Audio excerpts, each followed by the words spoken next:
Bom dia com Jesus. Amém. Vamos ficar de pé e vamos ler a Bíblia em Números capítulo 21, verso 4 ao 9.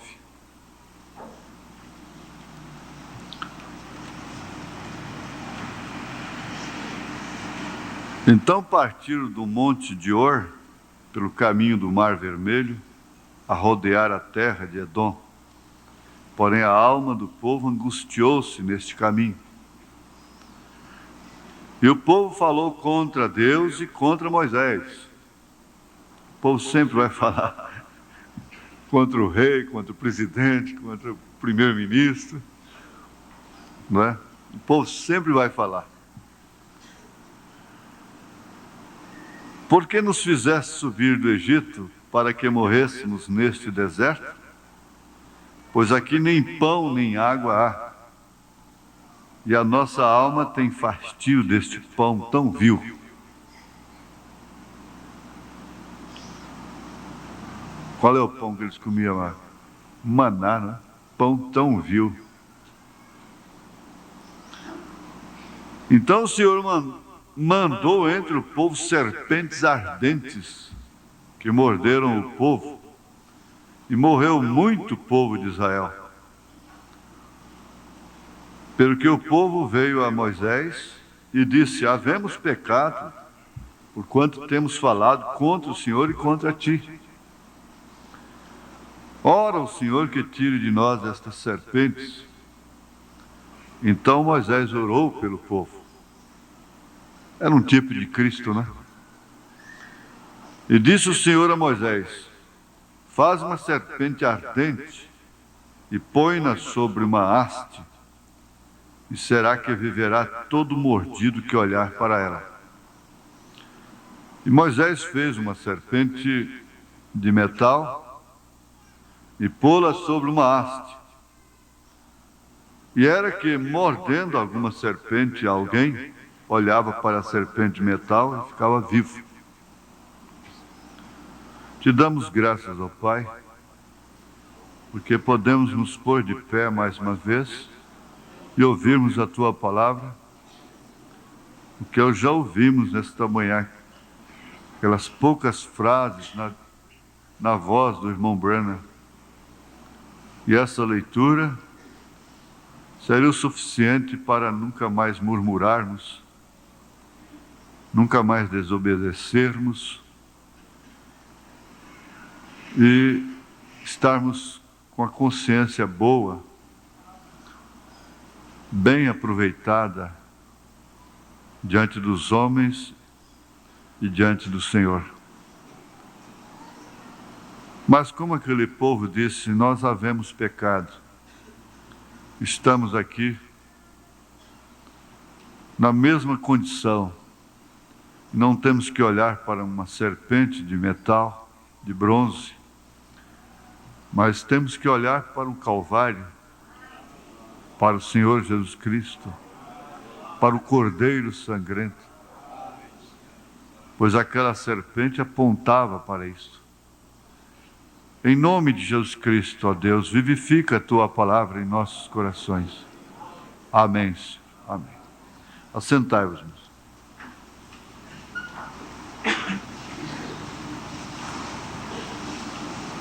Eu até tenho uma referência aqui,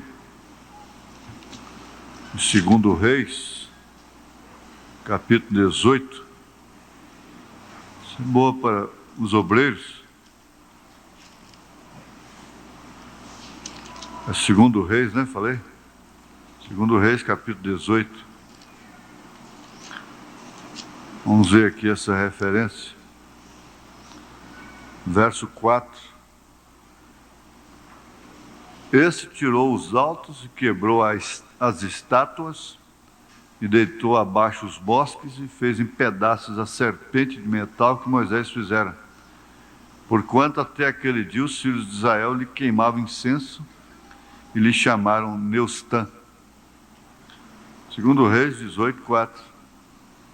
Vocês querem relacionar aí na sua Bíblia? Logo depois, Israel idolatrou aquela serpente, começou a queimar incenso para ela. E foi Ezequias, né? Ezequias é que chegou e fez o limpa. Inspirado por Deus, orientado por Deus, aquilo que ontem era uma salvação, se tornaram um opróbrio, um ídolo dentro de Israel, e tinha que ser quebrado. Às vezes, isso ainda acontece hoje, né? Nós temos de continuar os nossos estudos sobre a revelação das 7 eras. E agora nós vamos começar aqui no parágrafo 51 sobre os pés de bronze da visão de Patmos. Mensagem à visão de Patmos. Pés de bronze. Seus pés semelhantes ao bronze reluzente, como que refinado numa fornalha.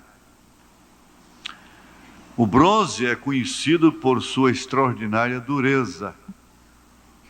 Não se conhece nada que possa misturar-se com o bronze para temperá-lo. Porém, este bronze que descreve seus pés, os pés de Jesus, na sua cétupla glória, naquela aparição a João, lá em Apocalipse, capítulo 1, tinha pés como de bronze, não é? Então, este bronze que descreve seus pés é ainda mais sobressalente, porque tem resistido à prova do forno ardente. Uma prova que nenhum outro tem resistido, nenhum outro. E isso é exatamente correto, porque bronze significa juízo divino. O juízo que Deus determinou e trouxe a seu cumprimento. Então, nós vemos Deus no reino animal, no reino vegetal, oliveira,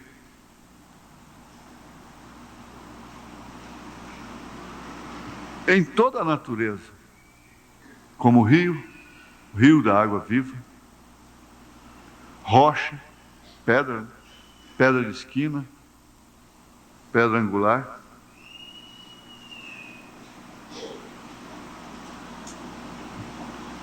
Nas estrelas, estrela d'alva, estrela da manhã. E agora no reino mineral também, né? Ouro, bronze. De forma que essa Bíblia é realmente, essa natureza é uma Bíblia. E a Bíblia é toda escrita desta forma. Não haveria por que complicar a pregação do Evangelho. Nós chegamos até à conclusão que seria melhor ter menos dom e mais chamada. Porque o dom não quer dizer chamada, não quer dizer vocação. Muitos, se não tivessem dons, não tivessem talentos, seriam até salvos. Mas por terem dons, não se salvam a si mesmos e nem aos que os ouvem, conforme Paulo recomendou a Timóteo.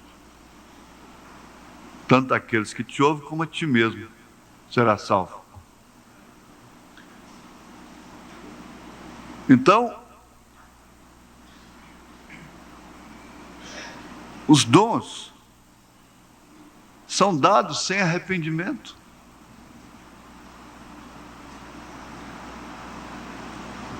Sem mesmo arrependimento. E sendo assim, o profeta diz: um próprio lobo tem dom. Até o lobo derruba uma galinha do galinheiro, só com o olhar. Eles falam olho de lobo, né? Quando um homem atrai muito pelo olhar, então tem olho de lobo. A serpente também atrai muito pelo olhar.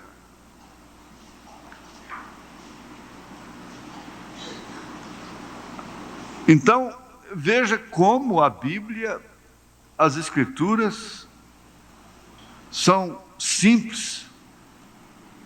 Eles disseram que o irmão Branham é um tipologista. Ele disse, mas como? Como se pode pregar o Evangelho sem tipos? Se toda essa Bíblia é escrita assim? Se Jesus falou sempre dessa forma? Então Jesus Cristo foi um tipologista. É muito importante para nós, para você individualmente, saber que você está no que é simples. E que você é simples. Porque Deus está escondido e revelado em simplicidade. Se você não for simples, não tem como Deus estar em você. Então toda arrogância, petulância, altivez, exclui Deus. Às vezes, simplesmente por uma aparência, por um pouquinho de condição mais que nós temos, nós queremos ser alguma coisa na vida mais importante, não é? Então, a simplicidade é uma característica perfeita do Filho de Deus. Agora, não se pode descansar somente na simplicidade. Bom, eu não incomodo com roupas, ando de qualquer maneira. Tá certo, tem um tempo que você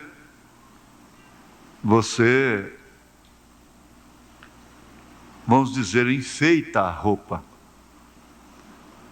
É uma jovem, né? Uma moça jovem, um rapaz. Então, qualquer roupa que você põe, você embeleza a roupa. Mas vai ter um tempo que a roupa é que vai te embelezar. A roupa é que vai te melhorar um pouco. Seu visual, como disse. A menina nova, bonita, não precisa estar muito preocupada com roupa. Um rapaz elegante aí. Ele anda de qualquer jeito, ele é sempre um jovem atraente. Mas quando chega o tempo, passa o tempo, né?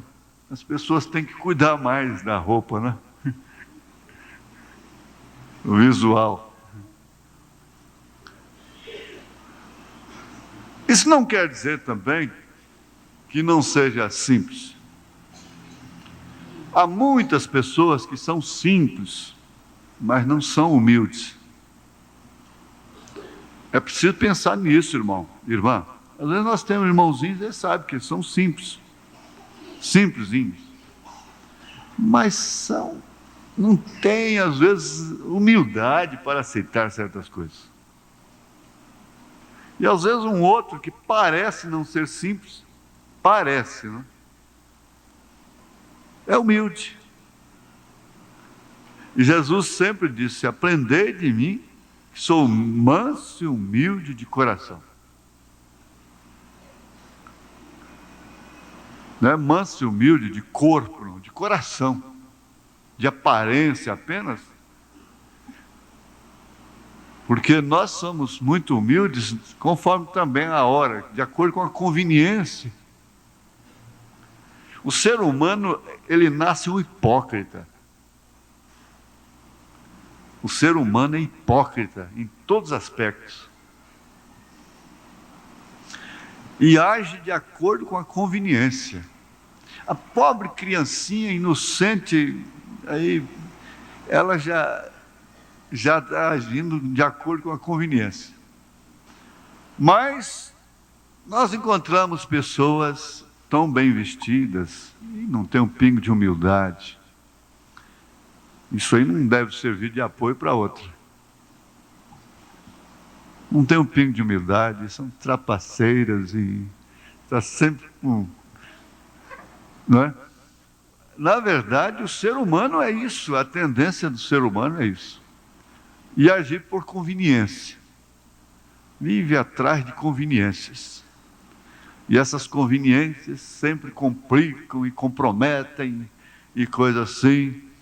E muitas vezes nos deixam desgastados, desmoralizados, autodesmoralizados e coisas assim. Essa é uma verdade.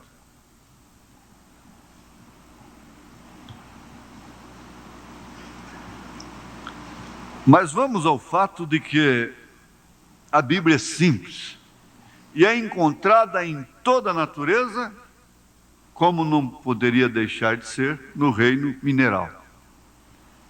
E aqui nós estamos destacando o bronze.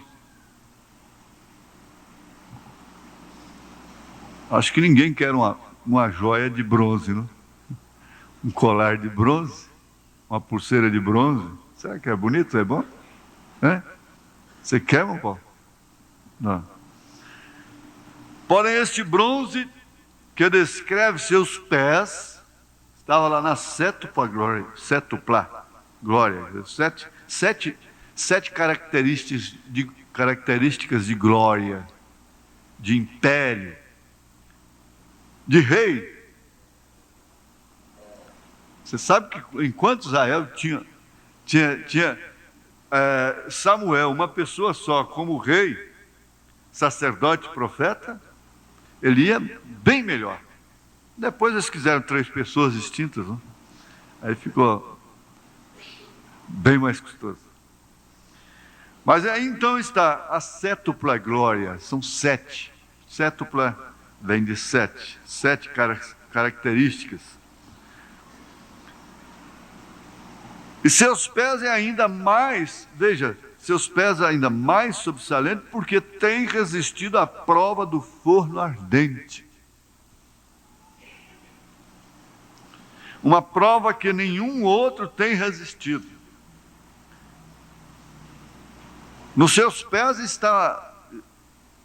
estão todas as virtudes de mulher. Nos seus pés estão todas as virtudes de homem. Por quê? Os seus pés são os suportes do corpo. E além disso, se você andar descalço, pisar em pedrinhas, você está massageando os pés, e você vai ter muito mais saúde, você vai ter menos problema com coluna, você vai ter menos problema com reumatismo, varizes, etc, etc. Inclusive você vai dar descarga. É uma maior inconveniência que existe no mundo é tênis, e que virou um calçado. Já mataram por causa de tênis. E, não sei se foi o advogado ou quem foi, que disse: vocês são culpados disso, porque vocês fazem a propaganda de uma maneira tão exagerada, tão impregnante. E por isso que o tênis virou isso. E o tênis é o socorro do pobre. A havaiana é o socorro do pobre, mas é isolante. Isola. Seus pés são muito importantes. Conformosos são os pés daqueles que anunciam boas novas. Pés ligeiros para dar más notícias. Pés ligeiros para correr e anunciar que o Saul está morto.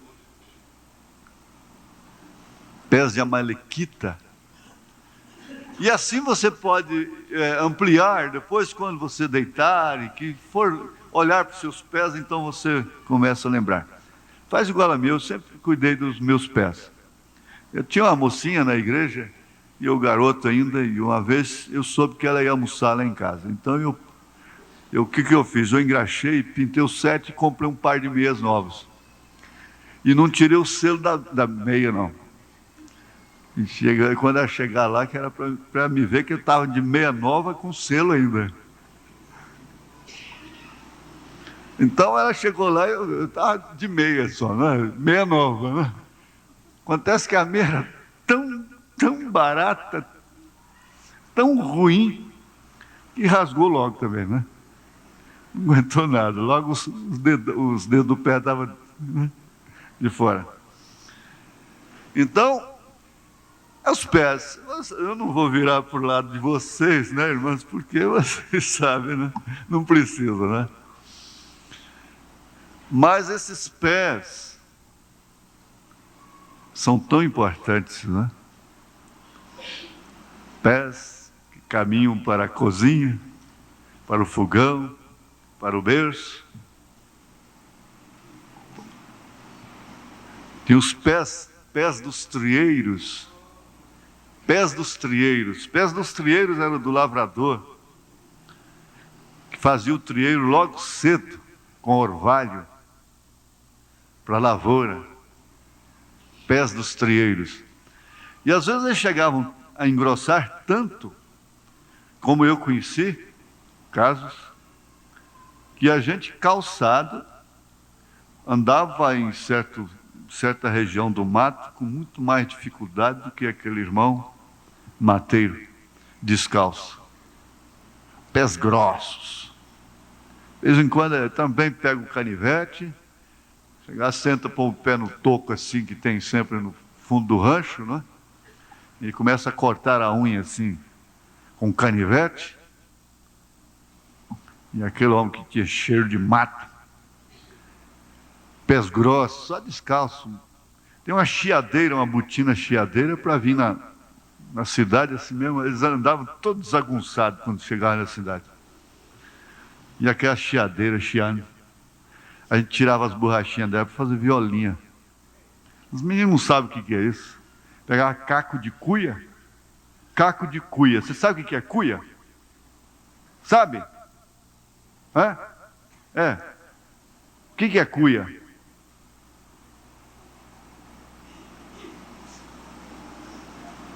Um verdadeiro cidadão.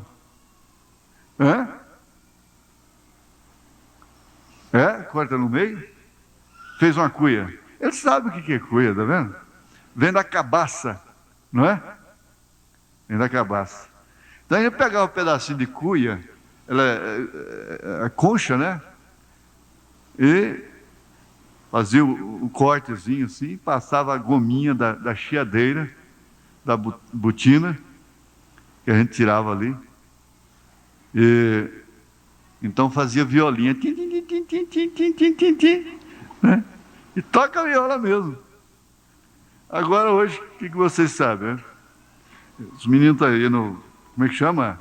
Videogame, que é a coisa, não tem criatividade. Mas é isso. Pés são muito importantes. Quando você for caminhando para determinados lugares, olha para os seus pés. Pare um pouquinho. Pense. Pense. Lembre-se desses pés. Só isso. Mais nada. Não julgue isto aqui de menos importância. Meninas, meninos, adultos. Vai pensar nos seus pés. Um pouquinho, só isso.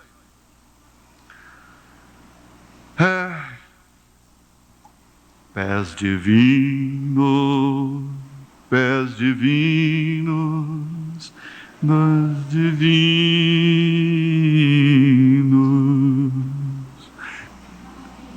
Vamos ver. E isso é exatamente correto. Porque bronze significa juízo divino. O juízo que Deus determinou e trouxe a seu cumprimento. Agora vamos para São João 3, 14, 19. E como Moisés levantou a serpente no deserto, assim importa que o Filho do Homem seja levantado, para que todo aquele que nele crê não pereça, mas tenha vida eterna. Tenha a vida eterna. Porque Deus amou o mundo de tal maneira que deu seu Filho unigênito, para que todo aquele que nele crê não pereça, mas tenha a vida eterna. Porque Deus enviou o seu Filho ao mundo, não para que condenasse o mundo, mas para que o mundo fosse salvo por ele. Quem crê nele não é condenado, mas quem não crê já está condenado, porquanto não crê no nome do unigênito Filho de Deus. E nesta era, última era, eu diria, porque não crê no seu nome e por isso não quer ser batizado no seu nome.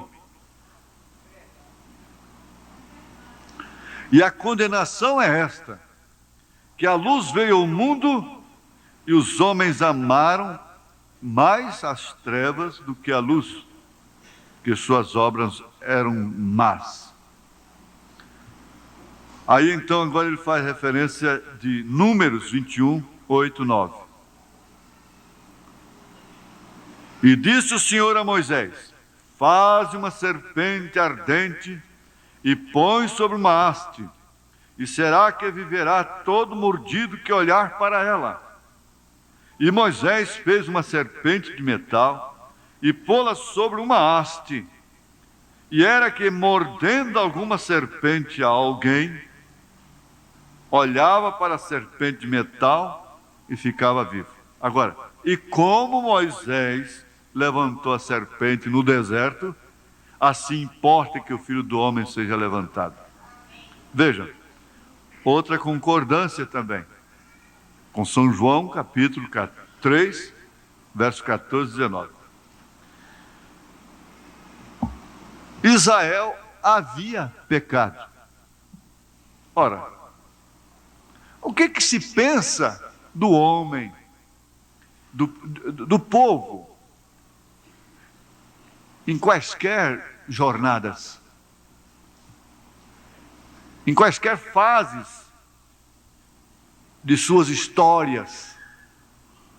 Pecado.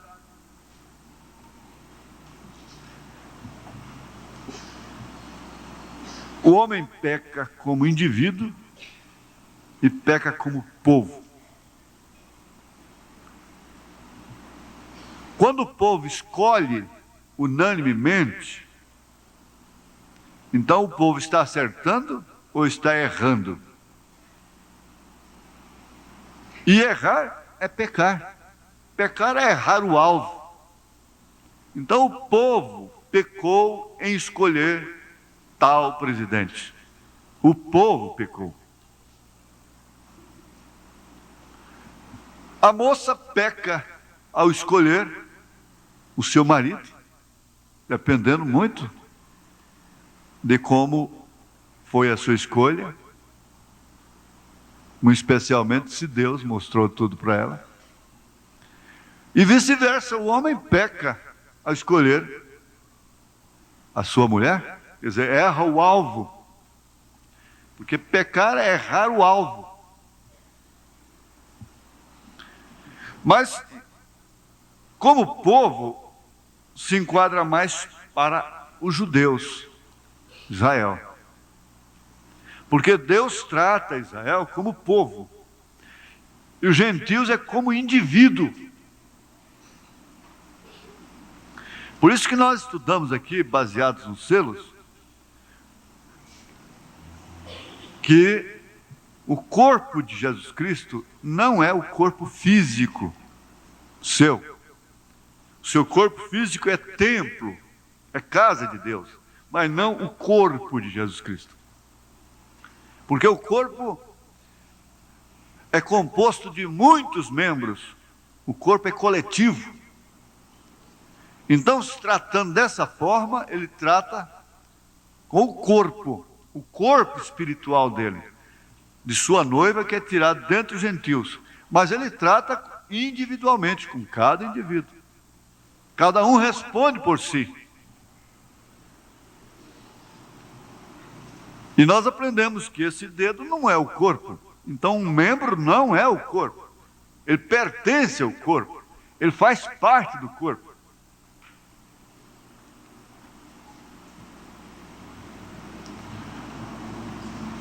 Agora, Israel havia pecado como povo. E havia caído a murmuração. O espírito da murmuração. Satanás, através daquele cavaleiro, do cavalo branco, que conquistou, através da doutrina nicolaíta,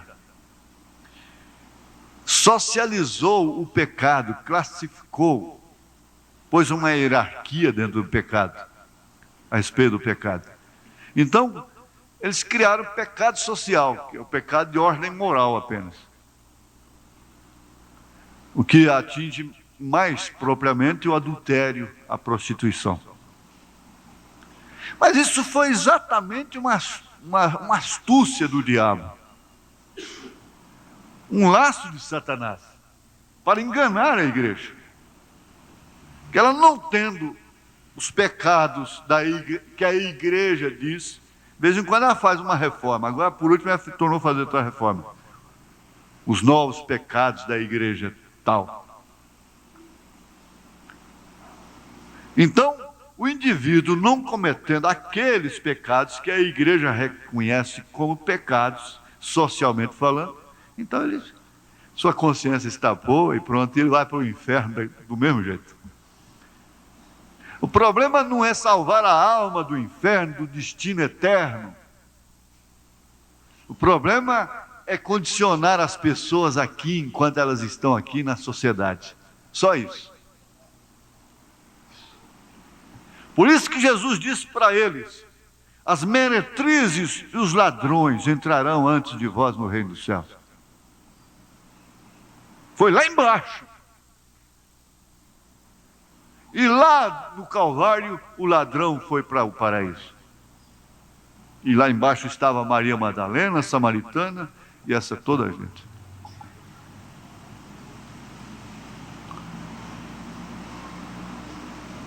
Esse é o grande mal nicolaíta. Isso começou lá. Já estava nos fariseus.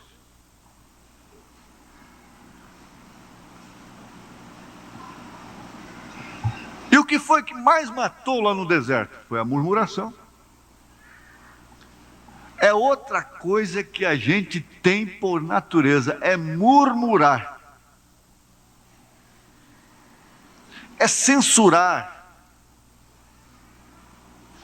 É falar.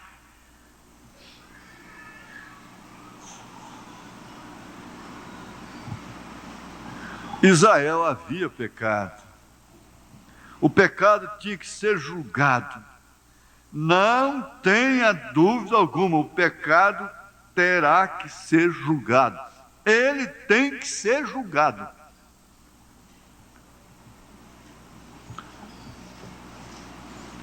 O mais vil pecador entra no reino dos céus, mas com seus pecados julgados. Os seus pecados são julgados aqui. Uma vez julgados, então eles passam pelo cloro de Deus, pelo grande imã de Deus, pelo sangue de Jesus Cristo, e ficam mais altos do que a neve, na linguagem de Isaías. Agora, assim sendo, sabendo que o pecado tem que ser julgado, antes de você pecar, você tem que saber que você vai passar por um julgamento. Assim sendo, Deus mandou a Moisés que pusesse uma serpente ardente na bandeira. Isto quer dizer, no mastro, né? Levantasse a serpente. Para que qualquer um que olhasse a serpente fosse salvo da pena do pecado.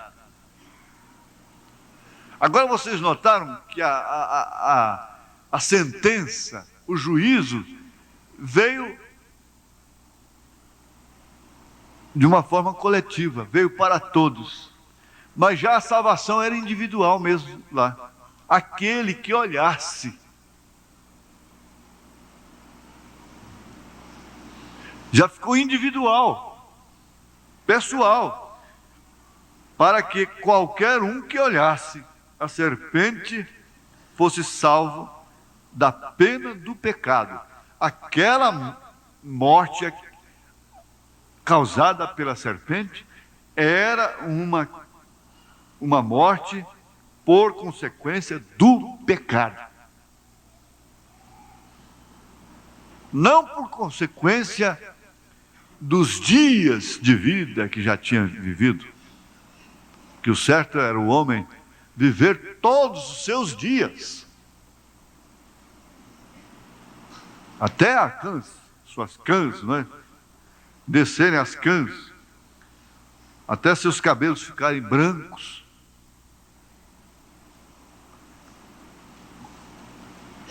Mas o pecado não deixa o homem ficar velho mais. O homem, perde o nome, perde a identificação como homem, como senhor, assim que fica velho.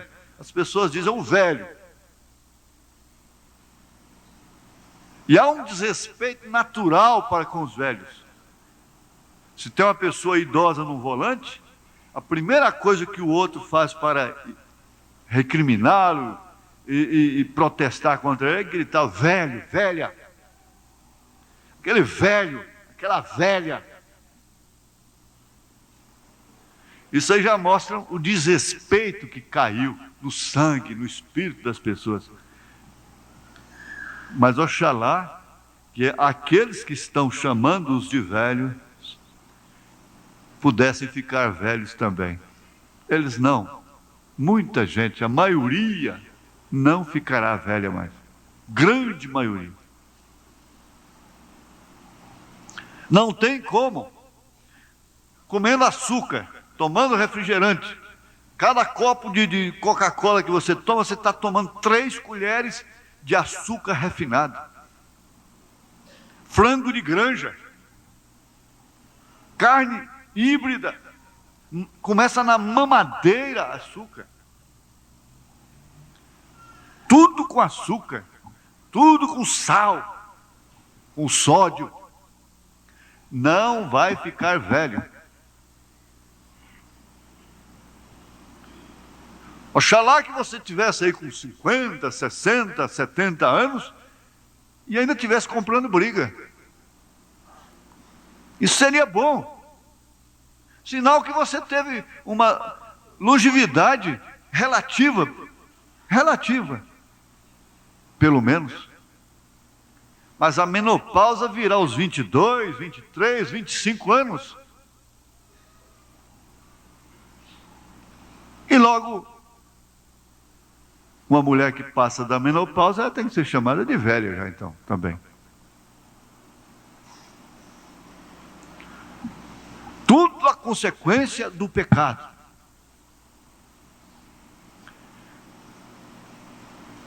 Eu não dou conta de falar, mas tem uma menininha aqui que fala. O original não se Hã? Fala, irmão Paulo, para nós. Como que é? O original não se desoniragiliga. Bom, eu tenho que falar isso aqui. Espera aí.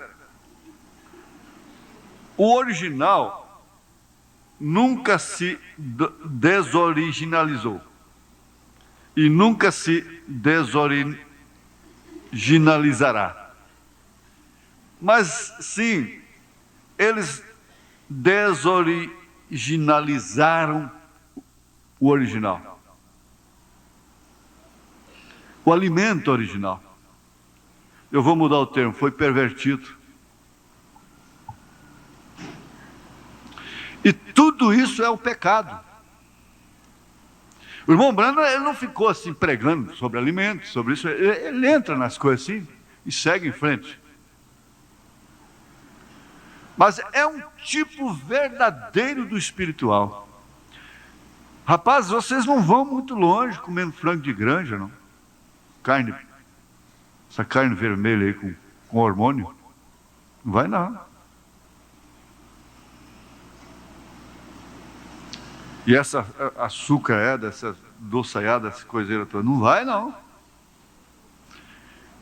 Às vezes então um velho, como amigos meus, não troca por determinados jovens.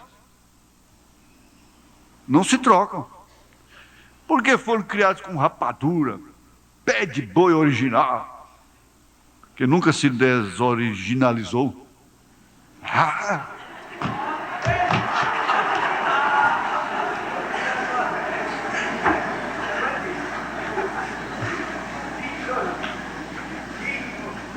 Diz de novo? Não, eu não falo agora porque... Não falo porque eu não quero. Aleluia, glória a Deus. É bom, não é, irmãos? Vamos lá. Mas vamos assim, pensar nisso. Foi mudada a coisa. É mudado. O leite está mudado. Tem um amigo meu que vende leite, você joga um anzolzinho lá dentro do latão dele, você pega piaba, lambari, bagre.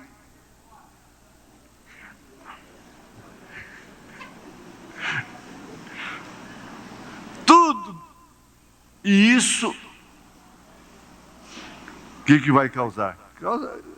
O enfraquecimento. Deus não quer que o homem peca, se entrega ao pecado, não é porque ele vai desmaiar com isso, não. É para o homem ter saúde, ter vida.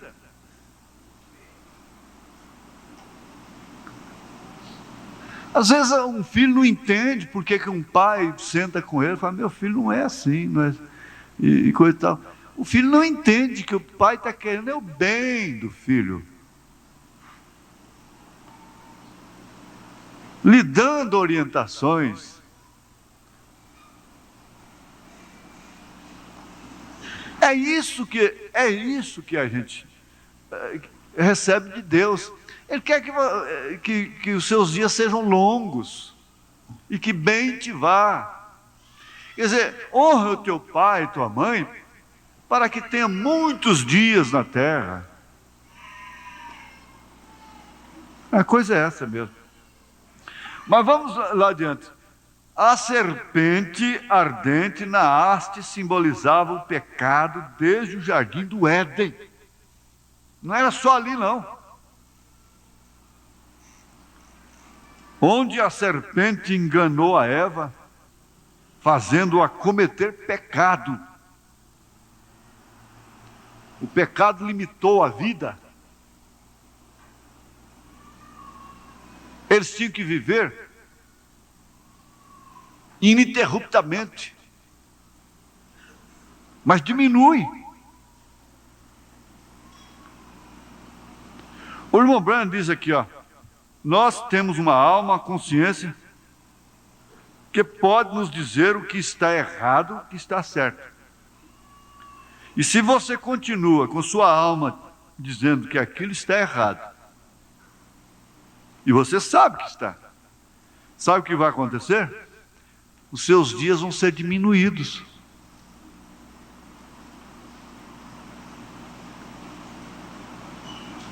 Você vai viver muito menos. E o Senhor te recolhe. O irmão Branham deu exemplos disso.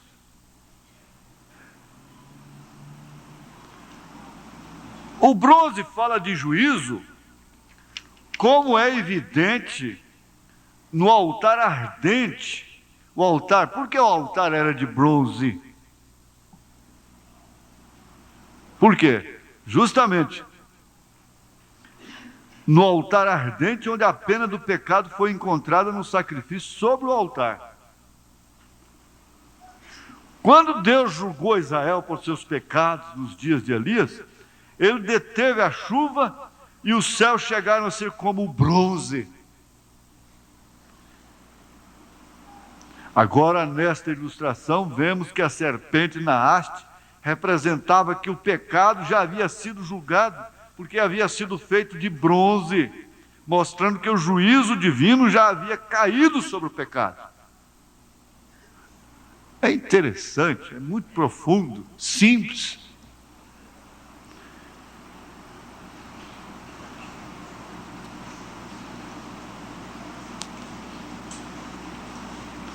Então, qualquer que olhava a serpente na haste, aceitando o significado dela, aceitando o significado do sacrifício de Jesus. Porque se você crê em purgatório depois da morte, você não aceitou o significado da morte de Jesus Cristo. Se a pessoa crê em reencarnação, ela não aceita o significado real da morte de Jesus Cristo.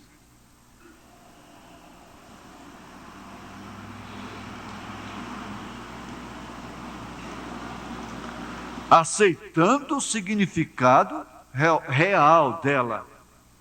Então, se você olhasse, mesmo ferido pelo diabo, pela serpente, uns é ferido por espírito de adultério, outros é de fumar, outro é de beber, outro é de mentir, outro é de roubar, outro é disso, outro é daquilo. Mas o veneno é o mesmo. Outro é de falar demais. Essa mesma Bíblia que condena uma coisa, condena falar da vida alheia, maldizer, murmurar. Essa Bíblia diz que os murmuradores, os maledicentes, não entram no reino dos céus. Olha, entra na sociedade, entra na igreja, mas não entra no reino dos céus. Então é melhor olhar o pecado por todos os seus ângulos. O veneno é o mesmo, a cobra é a mesma.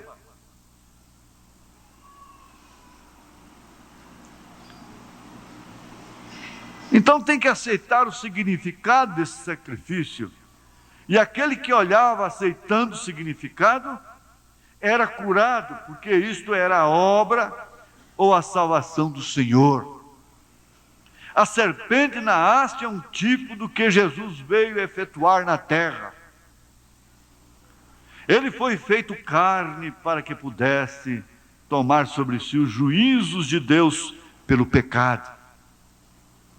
O fundamento do altar, do sacrifício, era de bronze maciço. O fundamento do altar, do sacrifício, era de bronze maciço, tipificando o cordeiro imolado desde antes da fundação do mundo. O juízo já havia caído sobre ele quando ainda não havia pecadores aqui na terra. A salvação depende inteiramente do Senhor. É do Senhor que ela depende. Ele pisou sozinho o lagar da ira de Deus. Seus vestidos foram tingidos de vermelho com seu próprio sangue. Sua porção foi o forno ardente do justo juízo da ira de Deus. Ele sofreu, o justo pelos injustos. Tu és digno, Cordeiro de Deus, porque tu nos tens redimido por teu próprio sangue. Mas ele foi ferido pelas nossas transgressões e moído pelas nossas iniquidades. O castigo que nos traz a paz estava sobre ele, e pelas suas pisaduras fomos sarados.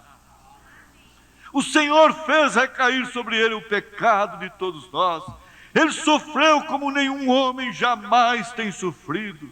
Mesmo antes da cruz, ele havia derramado em seu suor grandes gotas de sangue na intensa agonia da dura prova que vinha. O sangue se separou em suas veias. Veja isto em Lucas 22, verso 44. E posto em agonia, orava mais intensamente, e o seu suor tornou-se em grandes gotas de sangue que corriam até ao chão. Porém, algum dia, aqueles pés de bronze pousarão sobre a terra novamente, e com perfeição e retidão julgará toda a humanidade. E não haverá maneira de escapar desse juízo. Não. Só hoje, se você olhar, reconhecendo o real significado daquilo, não haverá mudança daquele juízo, nem tampouco haverá abrandamento.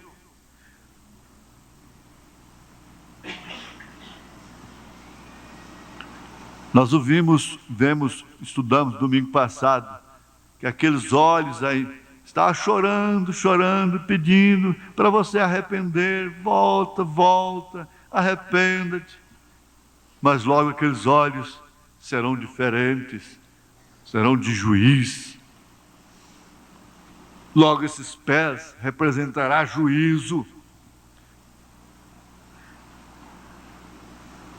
Não haverá abrandamento. Ele não se comoverá com choro, com lágrimas, com explicações, com justificativas. Ah, foi meu marido, foi minha mulher, foi o pastor, foi o diácono, foi a mulher do diácono, foi o órgão, foi a guitarra, foi a mulher que tu me deste, foi a serpente. Nada disso vai justificar lá em cima, naquela hora. Nada. Como que pode um filho de Deus perder essa condição de salvação? Porque ficou escandalizado. Escandalizado. Tem um barulho num banco aqui que está me perturbando. Escandalizado. Tropeçou na pedra de tropeço. E aí então o pastor tem que chegar: não, irmão, vamos para o céu, irmão. Não deixa de ir para o céu por causa de mim, não, irmão. Não, irmão, não deixa de ir para o céu por causa de mim, não. Vamos, irmãzinha, vamos para o céu, vamos para o céu.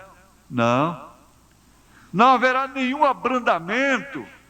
Não importa o quanto você chore, não importa o quanto você justifique, não importa o quanto você acuse a outros, não importa, você terá que enfrentar aquele julgamento do bronze.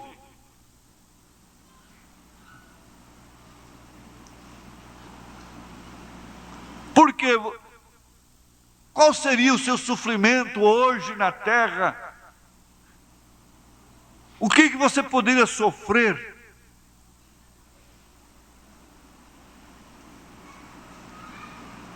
A não ser dentro da própria igreja e consigo mesma, consigo mesmo. Então o que vai acontecer? Aquele que é injusto será mais injusto ainda, fará mais injustiça. Aquele que é sujo será mais sujo ainda. Foi o que nós ouvimos sexta-feira aqui no casamento. Se o rapaz, a moça, tem um namoro sujo, pode saber, aquele casamento vai sujar cada vez mais.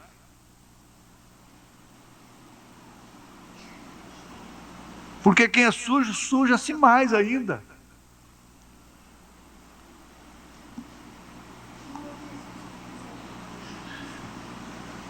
Atravessou a linha da misericórdia,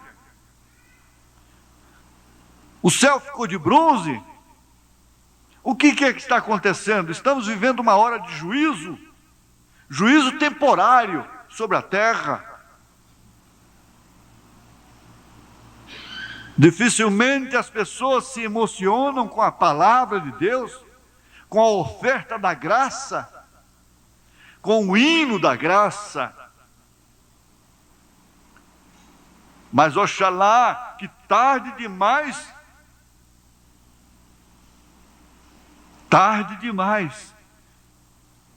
não venhas encontrar sentido no hino da graça, como lá no navio Titanic, quando ele ia afundando e mudaram a música. Quando o hino da graça tomou sentido para aqueles que estavam naquele navio, bebendo, fumando, em toda a orgia, era tarde demais quando o hino da graça foi lembrado. O ser imutável não poderá então, naquela ocasião, porque nunca o tem feito e nunca o fará. Ele é imutável. Ele não muda na hora de seus eventos. Quando ele está atuando como advogado, ele é advogado. Mas quando ele está atuando como juiz, ele é juiz. Ele não vai se comover com lágrimas, com queixas, com lamentações. Então, para que isso? Vamos ser realistas.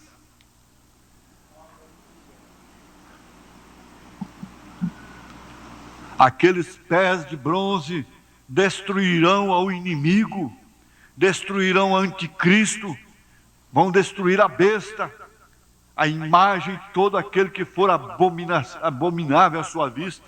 Ele destruirá os sistemas eclesiásticos que têm tomado seu nome somente para corromper seu brilho, e os destruirá juntamente como anticristo.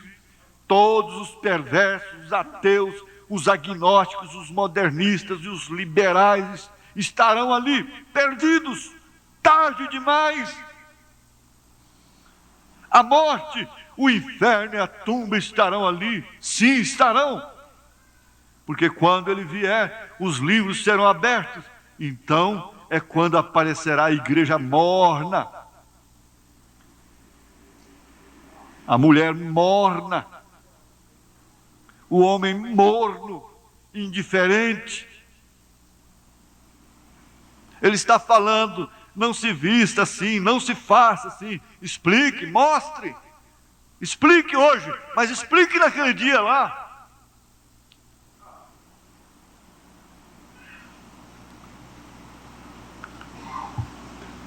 Ali então estarão as 5 virgens nécias.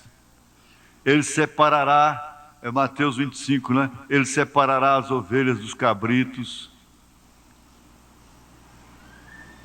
Quando ele vier, tomará posse do reino, porque ele é rei, porque ele pertence, e com ele virão os milhares de milhares, sua noiva que vem para assistir-lhe. Oh, glória! Oh, é agora ou nunca, irmão, irmã, é agora ou nunca, se você deixar passar. Arrependam-se antes que seja demasiadamente tarde. Despertem dentre os mortos e busquem a Deus para serem cheios de seu Espírito, ou perderás a vida eterna. Faça-o enquanto há tempo. É um apelo dramático, né? Um apelo dramático. Fiquemos de pé.